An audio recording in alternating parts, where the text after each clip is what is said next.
ടിപ്പു സുൽത്താന്റെ പടയോട്ടക്കാലത്തെ ചരിത്രത്തിന്റെ ഭാഗമായി പ്രജാതൽപരനും സൂഫി വര്യനുമായ ആലൂർ വലിയ പൂക്കുഞ്ഞിക്കോയ തങ്ങളുടെ സ്മരണകൾ ഉണർത്തിയാണ് പട്ടാമ്പി നേർച്ച ആഘോഷിക്കുന്നത്. രാവിലെ ഗജവീരന്മാരുടെ അകമ്പടിയിൽ കേന്ദ്ര നേർച്ചാഘോഷ കമ്മിറ്റി ഭാരവാഹികളുടെയും ജനപ്രതിനിധികളുടെയും പാരമ്പര്യ അവകാശികളുടെയും സാന്നിധ്യത്തിൽ കൊടി ഉയർത്തി.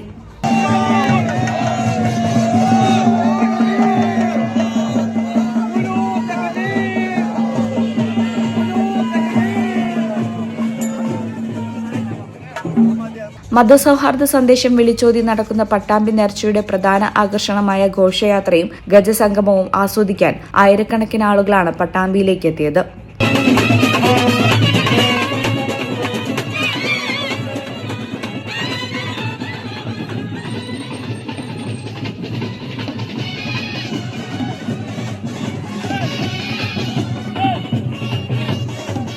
വൈകുന്നേരം മുതൽ തന്നെ വിവിധ ഉപാഘോഷ കമ്മിറ്റികളുടെ നേതൃത്വത്തിൽ ഗജവീരന്മാർ, ബാൻഡ് മേളം, കലാപരിപാടികൾ എന്നിവയോടുകൂടി പ്രാദേശിക ഘോഷയാത്രകൾ ആരംഭിച്ചു. കൂട്ടായി തെരുവിൽ നിന്ന് വന്ന പാരമ്പര്യ അവകാശികളെ കേന്ദ്ര നേർച്ചാഘോഷ കമ്മിറ്റി ഭാരവാഹികൾ മേലെ പട്ടാമ്പിയിൽ സ്വീകരിച്ചു. തുടർന്ന് മതസൗഹാർദ്ദ ഘോഷയാത്ര നടന്നു. പട്ടാമ്പിയിലെയും പരിസര പ്രദേശങ്ങളിലെയും 50-ൽ പരം ഉപ ആഘോഷ കമ്മിറ്റികളുടെ നേതൃത്വത്തിൽ നെറ്റിപ്പട്ടം കെട്ടിയ ആനകളും ബാൻഡ് വാദ്യങ്ങളും താളത്തിനൊത്ത് നൃത്തം ചവിട്ടി നീങ്ങിയ യുവാക്കളുടെ സംഘങ്ങളും ആവേശം പകർന്നതോടെ പട്ടാമ്പി നഗരം കാഴ്ചക്കാരെ കൊണ്ട് നിറഞ്ഞു. ഗജവീരന്മാർ അണിനിരുന്ന ഘോഷയാത്ര രാത്രി ബസ് സ്റ്റാൻഡ് പരിസരത്ത് സമാപിച്ചു.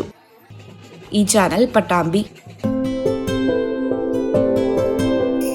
15 വർഷങ്ങളായി ഈ തിളക്കം നമ്മെ ഭ്രമിപ്പിക്കുന്നു.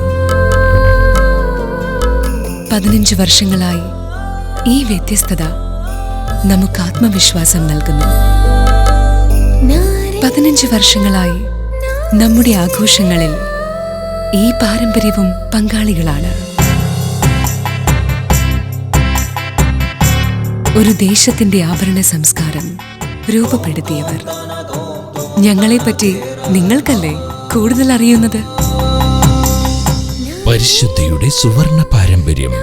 Hayat golden diamonds, Valanchery.